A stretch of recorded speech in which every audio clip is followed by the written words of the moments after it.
Ben had always been the rock for his wife, Emily. As an architect, he was meticulous about every detail, every line, every curve. But none of that prepared him for the crushing weight of betrayal that was about to crash down on him. It started with small things. A missed phone call from an unknown number, a suspicious text message on her phone, a faint scent of perfume that didn't belong to her in his office. Ben brushed it off as mere paranoia, but the nagging feeling in the pit of his stomach refused to subside. Then there were the changes in her behavior. The way she'd avoid eye contact, the way she'd sigh heavily whenever he brought up plans for their future together. Ben had always been the one to initiate conversations about their relationship, but now it felt like she was avoiding him altogether. It wasn't until he stumbled upon a compromising photo on her work computer that the pieces finally fell into place. A picture of Emily and a lawyer from her office, smiling and laughing together in a dimly lit room. Ben's heart sank as he realized the truth. His wife had been cheating on him with lawyers. The anger and hurt were palpable as Ben confronted Emily in their living room. He couldn't bring himself to look at her, couldn't bear the thought of what she'd done. The words tumbled out of his mouth like a torrent of venom. "How could you, Emily? How could you betray me like this?" Emily's eyes welled up with tears as she tried to defend herself, but Ben cut her off. "Don't even try," he spat.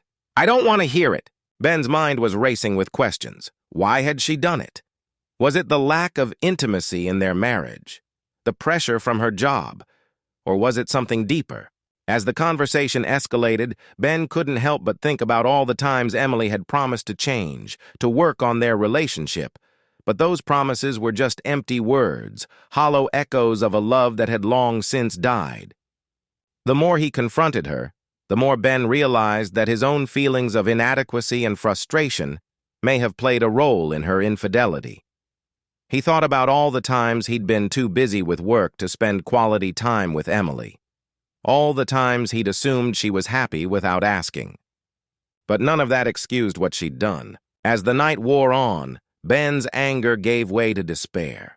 He felt like he was staring into the abyss, unsure if he could ever find his way back from this darkness. In the end, it was Emily who broke down, sobbing uncontrollably as she realized the gravity of her actions. Ben just sat there, numb and defeated, wondering how their love had come to this. As the days turned into weeks, Ben struggled to come to terms with what he'd discovered. He went through the motions of divorce proceedings, but a part of him couldn't bring himself to move on. He began to question everything, his own worth, his own identity outside of the marriage. The pain and betrayal still lingered, but it was no longer just about Emily. It was about himself.